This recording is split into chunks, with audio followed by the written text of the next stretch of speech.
Today marked the start of a summit for the world's two largest economies, the U.S. and China. It comes at a time when the U.S. faces record debt, and much of that debt is owned by China. Joining me to talk more about the relationship between the two countries, how it has evolved, is Jim Rogers, Quantum Fund co-founder and author of this book right here, A Gift to My Children, A Father's Lessons for Life and Investing. That's just one of his books. I want to thank you so much for joining us. I want to ask you, we've seen a lot of talking points coming out of the summit for today, a lot of rah-rah cooperation, sound bites. What's the real story, Jim? What's the real dynamic going on between these two countries?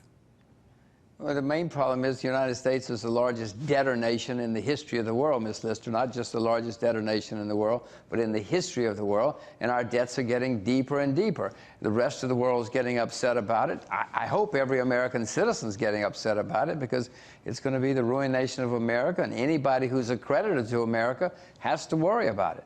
I don't know if Americans are all very upset about it. We see in the mainstream media press focusing on the United States pushing China to increase the value of its yuan more rapidly. I want to know if you think that that is a pressing issue, and if you think the United States has leverage to ask them to do this when the Federal Reserve has a policy of quantitative easing that devalues the dollar, and when the United States has such high debts that it expects China to finance. Well, you make a very good point. Yes, the United States is trying to drive down the value of its currency. It's trying to debase its currency. No country in history that's had a policy of debasing its own currency has done very well in the long term or even the medium term. It sometimes works in the short term that you can revive your economy by devaluing your own money, but that's not a good policy. Now, to the Chinese, in my view, the Chinese should let their currency be freely tradable and convertible. They are a great economy now, but the idea that the U.S. is going to prosper by driving down the value of our own money is lunacy. I want to know who you think has the upper hand in these talks, because both countries are reliant on each other to an extent. China needs the United States to buy its, cheap toys and fake Christmas trees, and it's the largest foreign market for them. At the same time, the United States needs China to finance its deficit, to finance its military budget, to finance its operations. So who has the upper hand in talks like this? Well, of the two, I'd rather be the creditor than the debtor. Throughout history, people have always said, look over there with all that money. I want to go over there where the assets are. You've never heard people say, look at all those debtors. I want to go over there and join those debtors. I'd rather be the creditor than the debtor in any case, and certainly in this one. At the same token, what is the dynamic? Because the United States has the exorbitant privilege, as some have called it, of printing the reserve currency. No, I know, and that's got to come to an end. Unfortunately, and this is not Chinese policy, Chinese-American, but, America's going to have to face the problem that we are the largest debtor nation in the world, and it's getting higher and higher, and the rest of the world is starting to say, wait a minute, guys, we're not going to continue to finance this. We're not going to continue to play ball. Other countries are now looking for replacements for the U.S. dollar. There's a lot of movement, not just in China, but all over the world, because everybody knows that the U.S. dollar is now a terribly flawed currency. I don't like saying this. I'm an American citizen, an American taxpayer, but we've got to face facts. When do you see there being a tipping point, and what do you see as the replacement? Because Russia and other developing nations, Brazil, have all signed on to concerns and plans of people like Joseph Stiglitz, who lobby for a different global reserve currency. So at what point do you see this actually happening, though? Because you don't see the developed world on board. Well, I would expect to see more crises in the currency market, maybe as soon as this fall, or certainly by the fall of 2012, 2013, and you're going to see serious turmoil in the currency markets, which is going to force the world and force America to do something about it. It's not going to be a lot of fun. It's going to be terrible for all of us when you have this turmoil, but that's the way it's going to wind up, because nobody's taking any serious action except talking about it. Okay, here's my question for you, because you spend most of your time in Singapore and you're in New York right now. You're obviously in the United States. When you come here and you talk to people and you read the American mainstream press, do you feel like people are kind of asleep on this issue? I mean, you even were challenging me, saying I was kind of asleep on this issue and that I didn't challenge my last guest properly. So I want to know what you think.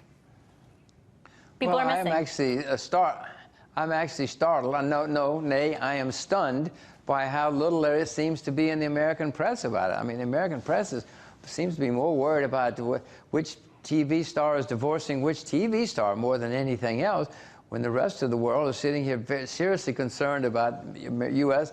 being overextended, both politically and geopolitically and militarily and economically. And yet I don't see many people in the U.S. even noticing it, much less caring about it.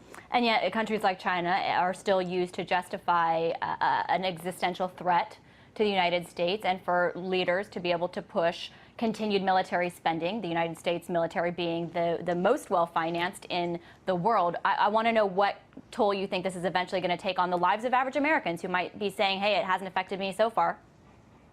Ms. Lister, we've got wars going on in 3 different countries right now. We'd like to have wars in 4 or 5 more if we could figure out a way to do it. We've got troops stationed in 120 countries around the world that aren't doing anything except making enemies for us and costing us a staggering amount of money.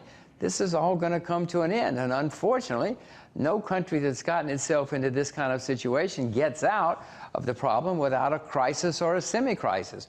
We're rapidly, more and more rapidly approaching a crisis that's going to be bad for all of us. 2008 was bad. We'll wait till the next time around.